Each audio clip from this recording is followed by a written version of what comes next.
Bildiğiniz üzere üniversite sonuçları akabinde şu anda üniversite kayıtları süreci başladı. Öncelikle tüm öğrencilerimizin hakkında hayırlısını diliyoruz. 28 ile 30 Ağustos arasında bir elektronik kaydı süreci başladı. Bu kayıt E-Devlet üzerinden yapılmaktadır. Öğrencilerimiz bu süreçte bir yoğunluk yaşayacaklardır E-Devlet üzerinde. Bu yüzden sabırlı olmalarını temenni ediyoruz. Sabırlı olmalarını tavsiye ediyoruz. İlerleyen süreçte rahatlıkla bu kayıtlarını yapabileceklerdir. Peki hocam ben bu kaydı yaptığım takdirde, yani E-Devlet üzerinden ön kaydımı yaptırdığım takdirde herhangi bir şekilde başka bir şey yapmalı mıyım? Hayır. Yapmanız gereken herhangi bir şey yoktur. Bu süreçte sizden istenilen o ön kaydın yapılmasıdır. Ancak şöyle bir sıkıntı yaşanmaktadır. E-okul sisteminde 2008 öncesi mezunların kayıtlarının güncellenme sorunuyla karşı karşıya kalan öğrencilerimizin maalesef yaptığımız araştırmaya göre bizatihi üniversitelere gidip, yani kazandığı üniversitelere gidip bizatihi mevcut belgelerini götürüp o şekilde kayıtlarını yapması gerekiyor. Ek tercihleri bekleyen öğrencilerimiz var. Bu süreçte hocam ne zaman başlayacak diye sorular bayağı bir alıyoruz. Ancak bu yerleştirmenin sonucu, daha doğrusu bu kayıtların sonucundan sonra kayıt yaptırmayacak öğrenciler veya işte boş kontenjanlar tespit edildikten sonra ek kontenjan, yani ek tercihler tarihleri belirlenecektir. Bu konuda biraz sabırlı olmaları gerekiyor. Malumunuz mevcut olan kayıtların tespit edildikten sonra zaten ÖSYM tarafından bu tarih belirlenecektir. Ancak şöyle de bir şey var. Şurada bir açıklık getirmek istiyorum. Öğrencilerimizin sormuş olduğu bir şey. Hocam ben tercih verdim, bir bölüm geldi. Peki ben ek tercihlerde tekrardan bir tercih verebilir miyim? Hayır, kesinlikle tercih veremezsin. Bir başka soru. Hocam ben tercih verdim ancak herhangi bir bölüme yerleştirilmedim. Ek tercihlerde tercih verebilir miyim? Evet, tercih verebilir bu aday. Tekrardan ek tercihlerde tercihlerini verebilir. Artık nasibinde ne varsa duruma göre tercih verebilir. Bir husus daha var.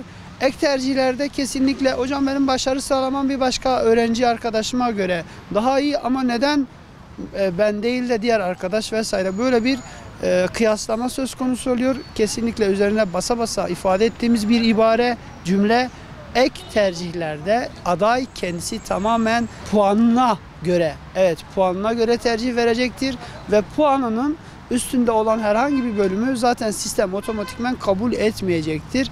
Buna dikkat etmeleri gerekiyor. Bunun dışında öğrencilerimiz tercih vermeyip mezuna kalan öğrencilerimize de tavsiyemiz en kısa zamanda, belki bugün belki de en geç yarın olması itibariyle başlamaları gerektiğini tavsiye ediyoruz. Bu sürecin yoğun olması gerektiğini, bu süreçte sağlam bir istikrarlı bir çalışmanın olması gerektiğini de tavsiyede bulunuyoruz.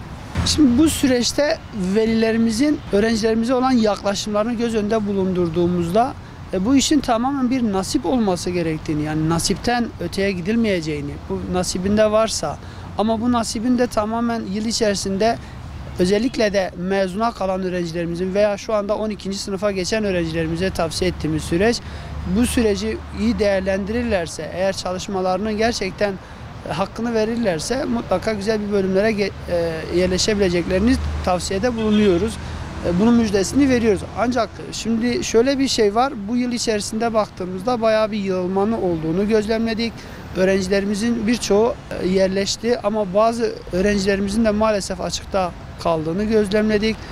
Burada da dediğim gibi velilerimizin, yani burada öğrencilerimize olumsuz tepkilerde bulunması herhangi bir şeyi, olumlu yönde bir şey değiştirmeyeceğini onlar da kendileri biliyor. Böyle bir yola başvurmamalarını tavsiyede bulunuyoruz. Başarmanın yolları bende 3 maddede geçer. 1. Kararlı ol. Kararlı olmak nedir? Ne yapacağını kesinlikle bileceksin. Yani ne işle meşgul olacağını evvela onun bir kararını vereceksin. İkincisi kendine acıma. Hocam ne demek kendine acımak? Yani kendine eziyet et, kendine haksızlık et değil. Bu süreçte en önemli madde parantez içerisinde fedakarlık et. Yani birçok şeylerden fedakarlık edeceksin. Uykundan fedakarlık edeceksin. Arkadaş çevrenden, işte ne bileyim sosyal medyasıdır, elektroniğidir, neyse bunlar hepsini bir kenara bırakıp tamamen vermiş olduğun karar doğrultusunda hedefine doğru yol alacaksın. Üçüncü maddeye de baktığımızda da istikrarlı ol. İstikrarlı olmak nedir? İstikrarlı olmak da şöyle bir ibarede parantez içerisinde ifade edeyim. bu iş senin hayatında kaçıncı sırada? Eğer ki bu iş senin hayatında birinci sıradaysa doğru yoldasın. Ancak birden sonraki süreçte başka bir sıralamalardaysa bir o kadar yakın bir o kadar da uzaksın. Bu yüzden bu üç maddenin hayatında olması, bu süreç kısa bir süreç olduğunu bilmesi gerektiğini vurguluyoruz. Görünürde soyut bir şeydir ama sonuçta somuttur. Ne güzel bir şekilde üniversiteye, bölüme, hedefe yerleştirildiği zaman o somut sonucu gördüğü zaman çok doğru bir iş yaptığını, iş başardığını görecektir.